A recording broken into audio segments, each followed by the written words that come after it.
Hi there, it's your success coach, your mastery success coach, Coach Tamara Payne. Welcome back to a bonus for Metabolic Reboot. So today, welcome to the beautiful, beautiful volcanic activity of Iron Shore, Utila, Honduras. Our business, Utila Island Quest, is a dive and stay, and our home is about a mile and a half away. And soon, when we build our future home, it'll be over there at Pumpkin Hill. So just so you get an orientation of our beautiful island. So today I'm here to talk to you about gait, or how to walk. G-A-I-T. It's also how to run as well.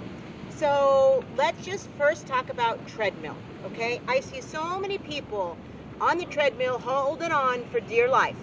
That is not what a treadmill is for. A treadmill is for being indoors, walking or running in inclement weather, or because you just like it. That's fine. But when you're on a treadmill, I want those arms pumping. I want you moving your body, okay? So when, for example, when you're running as a child, you don't run like this, okay? You don't run with your arms down. You run and you're using your arms when you're running because you're faster. And so we grow up and we want to be cool, so we leave our arms down. No, we need our arms up, okay? So when we're running or walking, I want your arms up. So now let's talk about the proper way to walk. There is actually a science to it called gait, G-A-I-T.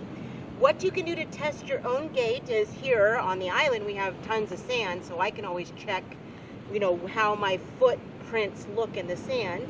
If you don't have access to sand, you might have snow or ice, or you might be able to just hose down a driveway, get it wet, get your feet wet, step off onto the dry pavement, and then find out how your feet are aligning. That also means how your knees are aligning, how your hips are aligning.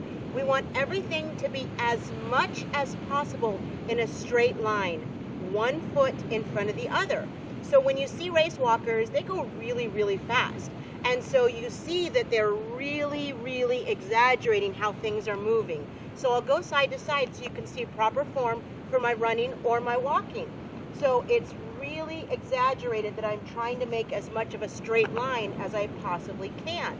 And I want you to really focus on that, because that's not just great for your walking, for your running, your run walking, whatever you want to do, but it's also great for the rest of your life. Because yesterday, for example, I met a client who was walking like this.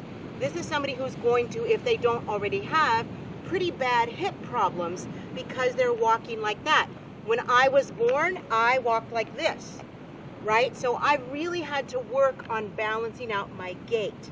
And I want you to really focus on that as well. It's so important. It's your foundation. So now let's move on. And let's talk about your foundation in yoga. Yoga is sacred science of geometry, and it's over 6,000 years old. It is also a spiritual practice. But just understand that the base of your body is meant to be your foundation, just like a strong building. You and I know that we would not go to the pyramids of Giza and save our money and get to those pyramids and see just a dangling tip of the pyramid. We would see that great base, right? And so our bodies are designed, sacred geometry, direct from source, direct from Holy Spirit, to make sure we are built to be strong in our base, right? And so we as women especially are meant to have babies. So we're meant to have a little bit stronger, bigger, fatter thighs. It's not a problem. All I call that is more adipose tissue. It's not an issue. But we want to have those bases, okay?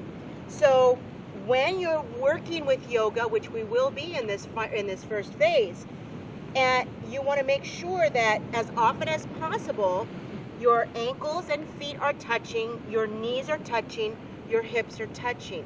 And I'm going to just demonstrate from the side so you can see this is when I'm loose and I don't have my feet touching, my knees touching. And this is when I have my feet, my knees, my hips, my shoulders, my head all aligned. And I am imagining that I have a giant pulling down on my tailbone, and I have another giant pulling up on the top of my body. And I roll my shoulders back.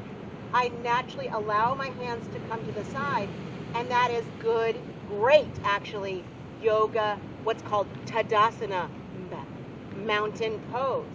So I have this base of a strong mountain underneath me, and then I reach up to the sky energetically, emotionally, physically. So that is just a little bit an introduction to gait analysis. Check yours.